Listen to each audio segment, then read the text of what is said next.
And what do you think about Canelo's performance tonight? I thought it was about as good as it gets. I thought that was a tremendous all-around demonstration of what makes Canelo Alvarez the greatest fighter of the generation.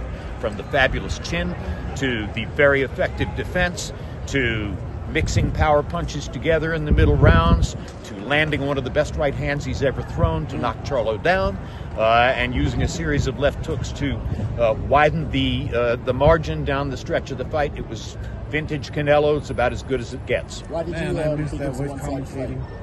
Why? Yeah. I think it was a one-sided fight because Canelo Alvarez is a historically great fighter. I mean, Jermell Charlo is a talented fighter. He's proven that in the ring.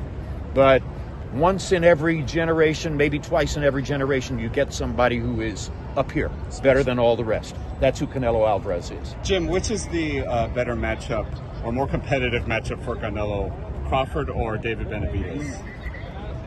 I think the David Benavidez fight is a logical matchup. I think a lot of people will want to see it. It makes a lot of sense. But that doesn't get my juices flowing the way the idea of fighting Terence Crawford. Terence Crawford is the most violent force in boxing. And I don't think he's big enough to match with Canelo Alvarez, but I think he'd love to have a chance to prove it.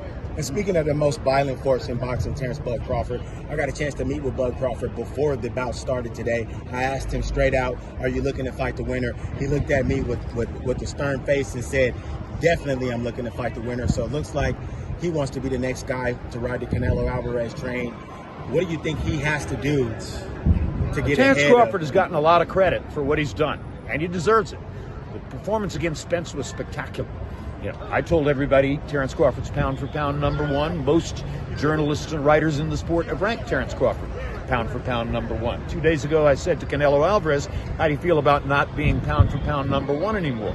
He looked at me with a blank expression and said, what are you talking about? I'm still pound for pound number one. And tonight he went in and stated his case. It's pretty hard to talk against what he did tonight. So, look, there's a 21-pound weight gap there. Terence Crawford's a 147-pound fighter. I'm sure he'd go as high as 160.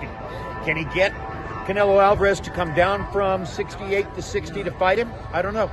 Yeah, I'm not sure that Canelo would give him that much respect. And I don't think that Crawford has a chance to beat him at 168. How did it feel to come back into boxing after all these years? I'm so excited. It was thrilling to be here. It's thrilling to be standing here with all of you right now. I've been gone for almost 5 years. Wasn't my choice. I would like to have been to every fight since that time. So it was great to be back. Thank you. Welcome back. Thank you.